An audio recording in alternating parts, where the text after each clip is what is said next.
Welcome welcome welcome everyone to the power of now dreams. आज हमारी book शुरू करने वाले हैं हम नेपोलियन हिल की think and grow rich. It's an absolutely amazing book और आपके सामने आज ये किताब आने वाली है। I am sure you'll have a great time reading this.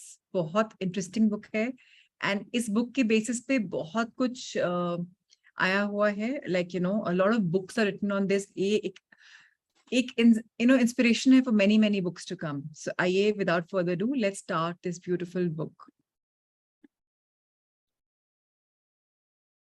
All right. So किसी को पढ़ना हो तो please you can raise your hand. I can make you the co-host and then we can start this book.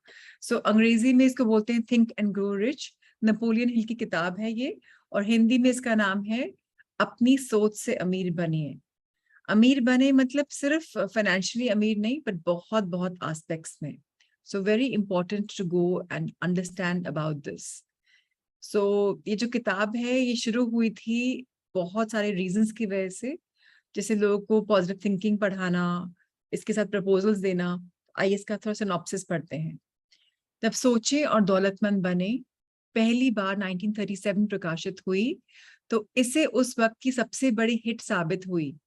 Del Carnegie की किताब how to win friends influence people और Norman Vincent Peale की पुस्तक the power of positive thinking के साथ ये किताब भी उन पुरुषों और महिलाओं की एक जरूरी किताब बन गई जिन्हें जीवन और अपने करियर में सफलता चाहिए थी। 15 मिलियन से अधिक किताबों की बिक्री हो चुकी है। ये पुस्तक लाखों लोग को गरीबी, हताशा, निराशा से निकलकर समृद्ध और की ओर जाने का रास्ता दिखाने वाली रोशन साबित हुई। आपके मन में ये प्रश्न जरूर आता होगा कि नेपोलियन हिल कौन है और इनकी फिलॉसफी का सूत्र क्या है। मैं बताता हूँ। नेपोलियन हिल का जन्म वर्जीनिया के एक बेहड़ गांव, एक गरीब परिवार में सन 1883 में हुआ था। वे 12 वर्ष की आयु में अनाथ हो गए थे और उनके रिश्तेदारों ने उनकी देखरेख की गरीबी की वजह से उन्हें शिक्षा प्राप्त करने में कठिनाई हुई। फिर भी गरीबी से निकलकर वे अपने समय के सबसे बड़े व्यवहारिक विद्वानों में से एक थे।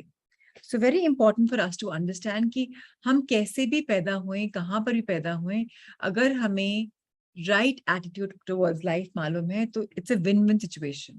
आप अगर गरीब हैं तो आप अमीर बन सकते हैं, अगर काम नहीं है तो काम स्टार्ट हो सकता है।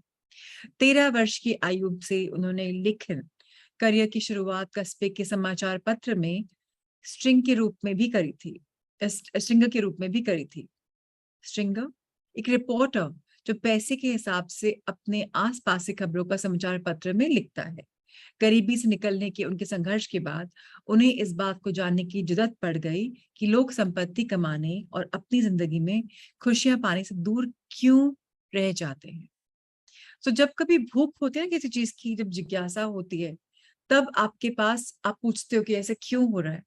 तो सवाल करते हैं तो जवाब मिलता है। उन्होंने गरीबी में लाइफ स्टार्ट की और सवाल किया तो इनको जवाब भी मिला। अपनी जिंदगी को सही गति से आगे बढ़ाने के लिए उन्होंने कानून और पत्रकारिता दोनों की पढ़ाई करी। रिपोर्टर के रूप में उन्हें करियर ने उन्हें कानून की पढ़ाई करने में मदद करी। उन्हें उम्दा ब्रेक तब मिला जब उन्हें प्रसिद्ध व्यक्तियों की सफलता कहानी लिखने का मौका मिला। सो बहुत बार लाइफ में जब हम दूसरों की बातें लिखते हैं कि सक्सेस कैसे मिला, तो हम लाइफ में बहुत आगे बढ़ सकते हैं। जब हम आगे बढ़ेंगे तो हम दूसरों को भी आगे बढ़ाएंगे। That's how life is. Saroja, पढ़ना चाहते हैं या आपका कोई सवाल है?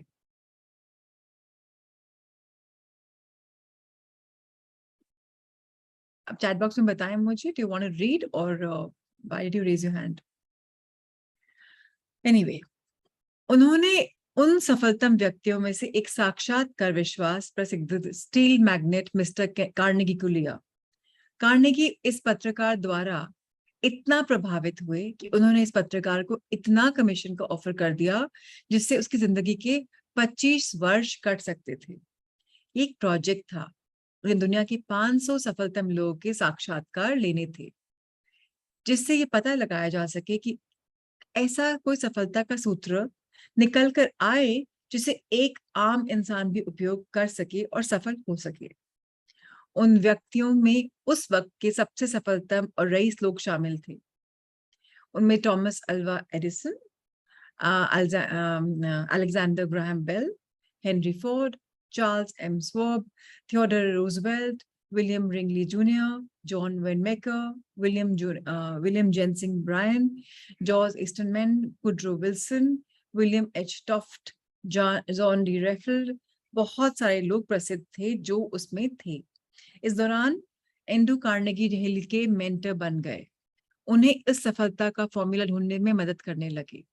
सोचे और दौलतमंद बनने की सफलता में उन्हें एक व्यवसायिक नेता, लेक्चरर और लेखक के तौर पर स्थापित कर दिया गया और हिल को करोड़पति बना दिया गया। नेपोलियन हिल की मृत्यु एक बेहतरीन, सफल और लंबे करियर के बाद सन 1970 में हुई थी। उनके लेखन ने 70 वर्षों तक लाखों लोग का मार्गदर्शन का काम किया। इस पुस्तक का मुख्य उद्देश्य कतई नहीं बदलेगा। ये नेपोलियन हिल की पुस्तक है, ना कि मेरी। मैंने आज के दौर में के हिसाब में उन कहानियों को डिलीट कर दिया है जो 1930 के काल से महत्वपूर्ण थी, और उन पुरुषों और महिलाओं की कहानियों को उदाहरण के तौर पे जोड़ दिया है जो 21st सेंचुरी के हिसाब में उपयोगी होंगी, जिन्होंने अभी हाल फिलहाल उन नियमों का पालन करके सफलता की ऊंचाइयां छुई हैं। नेपोलियन हिल के सफलतम कहानियों के साथ आप उन व्यक्तियों से भी मिलेंगे जिन्होंने आज के समय की उच्चतम उपलब्धियां हासिल की हैं, जैसे बिल गेट्स, मेरी की एश, आर्नोल्ड रेक्रोच, माइकल जॉर्डन और अन्य। नेपोलियन हिल के द्वारा किए गए दौलतमंद बनने के नियम भी आज के पाठकों के लिए भी उतने ही उपयोगी व महत्वपूर्ण हैं। जो उस समय चल रहे थे वो आज भी उतने ही वर्केबल हैं। जो इन नियमों को समझ जाएंगे और इस फिलॉसफी को अमल कर लेंगे, वह लोग सफलता और खुशियों के अधिक आकर्षित होंगे, बजाय उन लोग के जो लोग इन नियमों को स्वीकार करने से मना कर देंगे। सिंपल चीज है लाइफ में, अगर हम एक्सेप्ट करते हैं मैजिक्स हमारी लाइफ में आए, फिलोसफीज लाइफ में आए, अपना नजरिया बदलने के लिए रेडी रहते हैं, तो हमारी लाइफ में उन्नति प्रगति होती है। और जब रेजिस्टेंस आती है कि ये नहीं, ऐसा ही होना चाहिए था, मैं चाहता हूँ ऐसा ही हो, तो हमने कहीं ना कहीं उसमें एक रुकाव कर दी। सो इस किताब की फिलोसफी बहुत ब्यूटीफुल है, धीरे धीरे हम पढ़ेंगे, कोई जल्दी नहीं है। लेकिन लास्ट पैराग्राफ पढ़ते हैं इंट्रोडक्शन का। नेपोलियन के नियमों को पालन करने के लिए तैयार रहें। ये नियम आपकी जिंदगी की सोच में बहुत बदलाव ले आएंगे। इनसे आपको जिंदगी को मस्ती और खुशियों के साथ जीने की मदद मिलेगी तथा आप उन दौलतमंद लोगों की श्रेणी में शामिल होने के लिए बढ़ निकलेंगे। डॉक्टर आर्थर आर पील 2004 में उन्होंने लिखा था। सो अब ये है फर्स्ट चैप्टर जो इस किताब का है। इसका नाम है परिचय, introduction. Anybody wants to read? It's easier for me to translate. अगर मैं ही पढ़ूंगी, ट्रांसलेट करूंगी, थोड़ा सा खिचड़ी बन जाती है। Obviously, I will do it. कोई नहीं पढ़ेगा, कोई हाथ उठाएगा तो, पर it will be nice अगर आप वॉलंटियर करें। जब तक आप वॉलंटियर करने का, आई एम ग्रेटफुल टू जो भी वॉलंटियर करता है, very thankful to the person. So आइए इसको आगे बढ़ाते हैं। एक व्यक्ति जिसने Thomas Alva Edison, thank you Rinku for always being there for all of us. Yes, you can please start. Thank you for reading.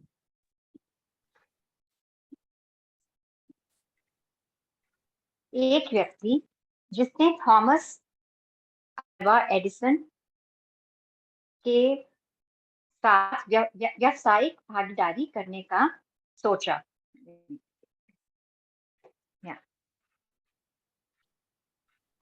विचारों में असीम शक्ति होती है। अगर इन विचारों में उद्देश्य, दृढ़ निश्चय और मजबूत इरादों का समावेश हो जाए तो आप दौलतमंद बन सकते हैं एवं वह सब कुछ हासिल कर सकते हैं जो आपने सोचा हुआ है। एडविन सी बर्न्स ने यह खोज निकाला कि कैसे विचार शक्ति से धनवान बना जा सकता है। इस खोज में सफलता पहले प्रयास में नहीं हासिल हुई, बल्कि वह धीरे धीरे प्राप्त हुई। इस महान रहस्य की खोज की शुरुआत बर्न्स की उस चाहत से हुई जो महान एडिशन जो महान एडिशन का व्यावसायिक भागीदार बनाने के लिए दृढ़ प्रतिज्ञ थी। बर्न्स की इस उस इच्छा शक्ति की सबसे बड़ी बात यह थी कि वह स्पष्ट थी कि उसे एडिसन के साथ काम करना है, ना कि एडिसन के दफ्तर में काम करना है। आप बर्न्स की कहानी को ढंग से पढ़िए, उसकी सोच वास्तविकता में कैसे तब्दील हुई, फिर आपको ये 13 नियम बेहतर समझ आएंगे जो आपको दौलतमंद बनाते हैं। जब बर्न्स के मन में यह विचार कौंधा, तब वह इस हालत में नहीं था कि वह इस पर कोई कदम उठा सके। उसके रास्ते में दो चुनौतियां थी। पहली यह कि एडिसन से उसकी कभी मुलाकात नहीं हुई थी, न ही एडिसन उसे जानता था। दूसरा था उसके पास रेल का भाड़ा देने का इतना पैसा नहीं था कि वह ऑरेंज न्यू जर्सी तक पहुंच सके। ये चुनौतियां इतनी पर्याप्त तो थी कि अधिकतर व्यक्तियों के आत्मविश्वास को डगमगा दे और उनकी सोच यहीं पर दम तोड़ दे। परंतु उसके बाद परंतु उसके परंतु इरादे। उसके इरादे इतने कमजोर नहीं थे। वह दृढ़ प्रतिज्ञ था।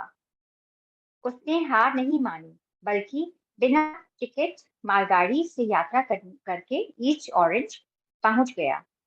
उसने एडिसन के प्रयोगशाला में खुद का परिचय दिया और कहा कि वह इस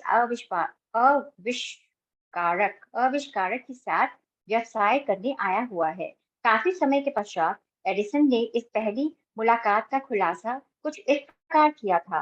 वह मेरे सामने एक सामान्य पर्यटक की तरह खड़ा था, परंतु उसके चेहरे का तेज देखकर यह पता चल गया था कि वह इस जिस कारणवश यहाँ आया है उसके लिए दृढ़ प्रतिज्ञ है।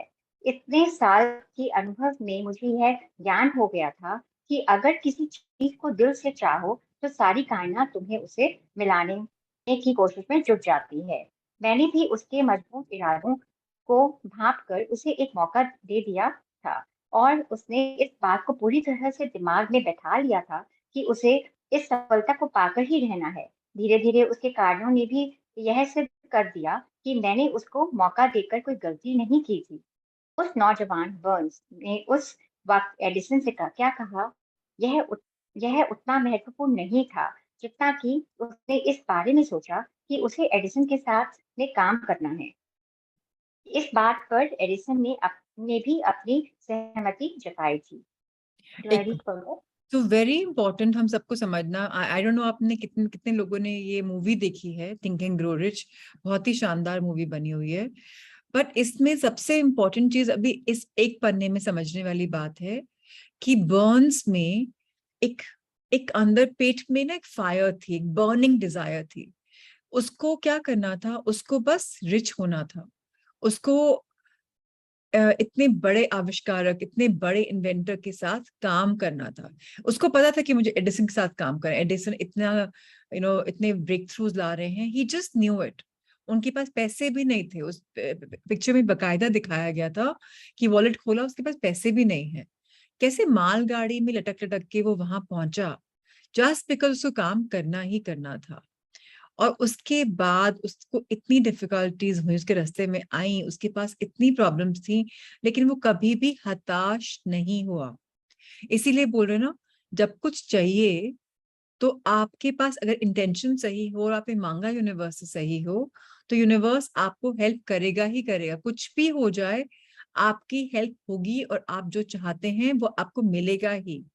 बस हमें हताश नहीं होना। डिफिकल्टीज आती हैं, आने दो। आपकी अगर डिजायर एक्स्ट्रा ऑर्डिनरी है तो आपको एक्स्ट्रा ऑर्डिनरी रिजल्ट मिलेंगे। और अगर ऑर्डिनरी और आप हिलते जुलते रहते हो अपनी डिजायर से कि अभी ये नहीं होगा तो इतने से मैनेज कर लेंगे, तो फिर हमेशा लाइफ में मैनेज करना पड़ेगा। अब उन्होंने क्या करा, आगे पढ़ते हैं।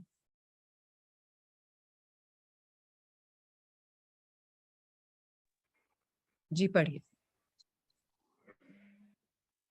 अगर विचार शक्ति। अगर विचार शक्ति की यह बात हर पाठक तक पहुंच जाए तो उसे संपूर्ण किताब पढ़ने की कोई जरूरत नहीं है। बर्न्स अपने पहले ही साक्षात्कार के बाद एडिसन के व्यवसाय में भागीदार नहीं बन गया था, बल्कि उसे एडिसन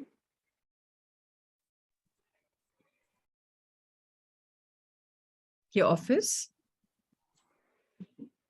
या उस एडिसन के ऑफिस में बहुत ही कम मेहनताना में काम करने का अवसर प्राप्त हुआ था। यह कार्य ऐसा था जो एडिसन के लिए बहुत कम उपयोगी था, पर बर्न्स के लिए बहुत अधिक महत्वपूर्ण।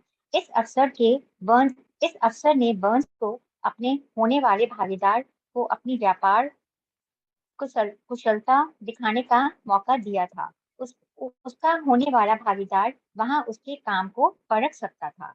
कई महीने बीत चुके थे, पर अप्रोक्ष रूप से ऐसा कुछ भी घटित नहीं हो रहा था जिससे जिससे बर्न्स अपने उस निश्चित लक्ष्य तक पहुंच सके जो उसने अपने दिमाग में संजो रखा है। पर उसके मन में कुछ ऐसी प्रक्रियाएं चल रही थी जिनका परिणाम बाद में निकला। तब तब तक वह अपने मनो मस्तिष्क में एडिसन का व्यवसायिक पार्टनर बनने के अपने विचार पर और दृढ़ता पूर्वक सोचने लगा था। मनोवैज्ञानिकों ने यह सही कहा है, जब कोई विचार दिमाग पर हावी हो जाए तो वह वास्तविकता में आपके सामने प्रकट हो जाता है। बर्न्स पूर्णतया एडिसन के साथ काम करने के लिए तैयार था, और वह तब तक दृढ़ प्रतिज्ञ होकर लगा रहा जब तक उसने वह हासिल नहीं कर लिया जिसे वह इतने समय से खोज रहा था। उसने कभी इस बात के लिए नहीं विचार किया, इतना परेशान होने की क्या जरूरत है, चलो सेल्समैन की नौकरी आसानी से मिल जाएगी। बल्कि उसने यह विचार किया, मैं यहाँ पर एडिशन एडिसन के साथ व्यवसाय करने के लिए आया हूँ। तब मैं